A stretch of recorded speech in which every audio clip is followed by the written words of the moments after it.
नमस्कार दोस्तों। आज अपन एक करंट अफेयर की सीरीज शुरू कर रहे हैं जिसमें डेली जो न्यूज़पेपर से क्वेश्चन बनेंगे ना 10 से 15 क्वेश्चन वो मैं आपके लिए यहाँ लेकर आऊंगा। और अपनी एनसीईआरटी की जो सीरीज है ना वो ऑलरेडी 6 से लेकर 10th क्लास तक की सीरीज है, इस चैनल पे चल रही है। यानी मैं चैप्टर वाइज एनसीईआरटी भी करवा रहा हूँ। और यहाँ से अपन करंट अफेयर भी शुरू करेंगे। जो आज है ना वो 3 अगस्त है।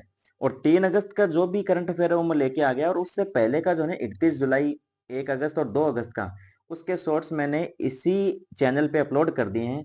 तो आप वो भी जाके देख सकते हो। और करंट अफेयर का जो वेटेज होता है ना वो अपने हर एक एग्जाम में मिनिमम ये मानो कि 8 से 10 क्वेश्चन पूछे जाते हैं। मिनिमम बता रहा हूँ, मैक्सिमम कितने पूछ सकते हैं। तो करंट अफेयर को आप इग्नोर नहीं कर सकते। और ये जितने भी मैं करवा रहा हूँ ना, ये राजस्थान की जितनी भी कॉम्पिटेटिव एग्जाम है ना उनके सबके लिए इंपॉर्टेंट है। तो यहाँ पे आप है ना सबसे पहले चैनल को सब्सक्राइब कर लीजिए ताकि हर एक वीडियो आपको आसानी से मिल जाए। तो अभी अपन शुरू करते हैं। और पहला क्वेश्चन जो आज दे रखा है ना फर्स्ट वाला, वो दे रखा है आपका। देखो, एक मंदिर है जिस मंदिर के बारे में आज न्यूज़पेपर में आया है, उसका नाम है दहिसर माता जी का मंदिर। ये मंदिर कहाँ पर स्थित है? अब इंपॉर्टेंट है या नहीं ये मत देखना, पेपर में अगर आया है तो वो ये मानो कि इंपॉर्टेंट हो गया। तो ये माता जी का जो मंदिर है ना, ये आपका कौन कहाँ पर स्थित है?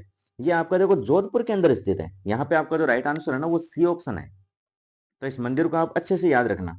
सेकंड नंबर का जो क्वेश्चन दे रखा है ना वो है कि साक्षी चौधरी, प्रीति पवार, जस्मीन लंबोरिया, प्रिया घंगास, अरुंधति चौधरी, ये किस खेल से रिलेटेड हैं और इन्होंने कौन सा पदक इस खेल में जीता है? तो ये सारे के सारे जो प्लेयर है ना ये आपकी बॉक्सिंग से रिलेटेड हैं और इन्होंने गोल्ड मेडल जीता है बॉक्सिंग में, जो ग्लासगो में अभी कॉमनवेल्थ गेम्स हुए हैं ना उसके अंदर। तो यहाँ पे आपका राइट आंसर है ना वो बी ऑप्शन है। नेक्स्ट क्वेश्चन आपका थर्ड नंबर का दे रखा है कि लवलीना जो बोरगान है ना वो किस खेल से संबंधित है और उन्होंने कौन सा पदक जीता है? तो ये भी बॉक्सिंग से रिलेटेड है और इन्होंने सिल्वर मेडल यानी रजत पदक है ना वो जीता है। तो यहाँ पे राइट आंसर ए है। और ये भी कॉमनवेल्थ गेम है ना उसी से रिलेटेड क्वेश्चन है। फोर्थ नंबर का जो क्वेश्चन दे रखा है वो दे रखा है गुलवीर सिंह के बारे में। कोई गुलवीर सिंह ने दो दौड़ स्पर्धाओं में पदक जीते हैं। तो ये दौड़ स्पर्धाओं कितने मीटर की थी? तो यहाँ पे देखो ऑप्शन दे रखा है कि एक तो है आपके 10,000 मीटर और एक है आपके 5,000 मीटर। यहाँ पे इन्होंने दो पदक जीते हैं, एक ही स्पर्धा में दो पदक जीते हैं। आप ये भी यहाँ पे याद रखना। फिफ्थ नंबर का जो क्वेश्चन दे रखा है वो है गुलवीर सिंह ने 10,000 मीटर की जो दौड़ लगाई है ना उसमें कौन सा पदक जीता है? एक 10,000 की है, एक 5,000 की है। तो 10,000 मीटर की जो दौड़ लगाई है ना उसमें इन्होंने सिल्वर मेडल जीता है यानी रजत पदक है ना वो जीता है। और आगे जो क्वेश्चन दे रखा है ना वो भी देखो इन्हीं से रिलेटेड है। इसमें इन्होंने 5,000 मीटर की दौड़ है ना उसमें कौन सा पदक जीता है उसके बारे में पूछ लिया। तो यहाँ पे जो राइट आंसर है ना वो है आपका कांस्य पदक यानी ब्रॉन्ज मेडल है ना वो आपका 5,000 मीटर में दौड़ दौड़ हुई है ना उसमें जीता है। और एक ही गेम के अंदर दो पदक जीते हैं इन्होंने। सेवन नंबर का जो क्वेश्चन दे रखा है वो दे रखा है कॉमनवेल्थ गेम्स की पदक तालिका में जो भारत की रैंक है ना वो कितनी है? तो यहाँ पे भारत की रैंक है ना वो है आपकी फोर्थ नंबर। डी ऑप्शन आपका राइट है। भारत ने 13 गोल्ड जीते हैं, ठीक है। 17 यहाँ पर इन्होंने सिल्वर जीते हैं। और आपके 9 है ना वो यहाँ पे इन्होंने क्या जीते हैं? ब्रॉन्ज जीते हैं यानी कांस्य पदक जीते हैं। और टोटल अगर मिला के देखा जाए ना तो ये होते हैं आपके 39 मेडल। तो इंडिया ने चौथी रैंक हासिल की है और 39 मेडल है ना ये जीते हैं। और यहाँ पे गोल्ड है ना इसको आप जरूर याद रखना, गोल्ड कितने हैं? तो 13 गोल्ड है ना ये यहाँ पे जीते गए हैं। अब यहाँ पे देखो फर्स्ट रैंक जो मिली है ना वो मिली है आपको ऑस्ट्रेलिया को। ऑस्ट्रेलिया ने कुल 171 पदक जीते हैं इसमें। सेकंड रैंक आपकी है कनाडा की, नहीं उसकी इंग्लैंड की सॉरी। और थर्ड रैंक है ना वो है आपकी कनाडा की। यानी ऑस्ट्रेलिया, इंग्लैंड और आपका आता है कनाडा और फिर आता है फोर्थ रैंक पे आपका भारत। तो ये आपको याद रखना। और भारत वाली जो चीजें है ना, जो 13 पदक हैं, 39 पदक है, जो भी मेडल है ना वो आपको जरूर याद रखने हैं। उसके बाद आपका जो 8th नंबर का क्वेश्चन है ना वो है कि वर्ष 2026 के जो कॉमनवेल्थ गेम्स है ना उनका आयोजन कहाँ हुआ था? तो इनका आयोजन हुआ आपका ग्लासगो में, ठीक है। तो यहाँ पे आपका राइट आंसर है बी।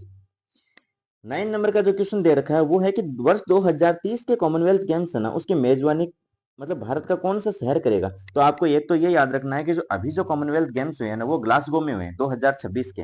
और 2030 के जो कॉमनवेल्थ गेम्स है ना वो अपने भारत में होंगे। और भारत में भी अगर सिटी पूछ लेना कि कहाँ पे होंगे तो ये होंगे आपके अहमदाबाद में। तो यहाँ पे राइट आंसर आपका सी है। 10th नंबर का जो क्वेश्चन दे रखा है वो है कि Commonwealth peace mediation and rule of law conference का आयोजन है ना वो कहाँ किया गया है? तो इसका आयोजन है ना वो अपने जयपुर में किया गया है। और यहाँ पे 3 दिन तक ये जो कॉन्फ्रेंस है ना वो चली थी। और यहीं पर देखो एक जयपुर घोषणा पत्र है ना वो भी जारी किया गया था। तो उसका भी आपको ध्यान रखना है कि जयपुर घोषणा पत्र है वो किससे रिलेटेड है। तो Commonwealth peace mediation and rule of law conference है ना, इससे रिलेटेड है ये। तो आपका जो 11 नंबर का क्वेश्चन है ना वो दे रखा है एक युद्ध अभ्यास के बारे में। यानी भारतीय वायुसेना है ना उसका रोटरक्लेप एक युद्ध अभ्यास है, ये कहाँ आयोजित किया गया था। तो इसका जो आयोजन है ना वो आपका पोखरण फील्ड फायरिंग रेंज है ना जैसलमेर वाली, वहां किया गया है। तो रोटरक्लेप है ना उसके बारे में आप याद रखना, ये किसका है, ये वायुसेना का है, युद्ध अभ्यास है ये। 12 नंबर का जो क्वेश्चन दे रखा है वो है कि भारत के वर्तमान जो रणनीतिक पेट्रोलियम रिजर्व है ना वो कहाँ कहाँ पर है। ये इंपॉर्टेंट क्वेश्चन है क्योंकि अभी जो ईरान का और यूएसए का जो वॉर चल रहा है ना इसमें पेट्रोलियम की जो किल्लत है वो सब जगह देखी गई है। तो इसको आप ध्यान से पढ़ना, यहाँ से क्वेश्चन बन सकते हैं। तो ये देखो ऑप्शन ए में आपका मंगलुरु दे रखा है, ऑप्शन बी में आपका पादुर दे रखा है, और ऑप्शन सी में दे रखा है आपका विशाखापट्टनम, और ऑप्शन डी दे रखा है आपका उपरोक्त सभी। तो यहाँ पे ये तीनों के तीनों राइट है।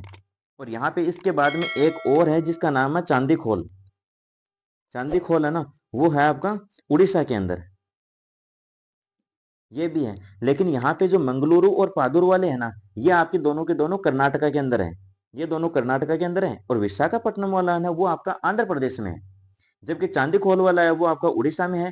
और ये जो तीनों है ना मंगलुरु, पादुर और विशाखापट्टनम, ये तीनों के दिनों चालू हो चुके हैं। जबकि उड़ीसा वाला है ना ये चांदीखोल वाला ये प्रस्तावित है अभी। तो ये आपको याद रखना है। 13 नंबर का जो क्वेश्चन दे रखा है ना वो दे रखा है कि बीकानेर और बीना में प्रस्तावित रणनीतिक पेट्रोलियम रिजर्व की क्षमता का सही मिलान कौन सा है।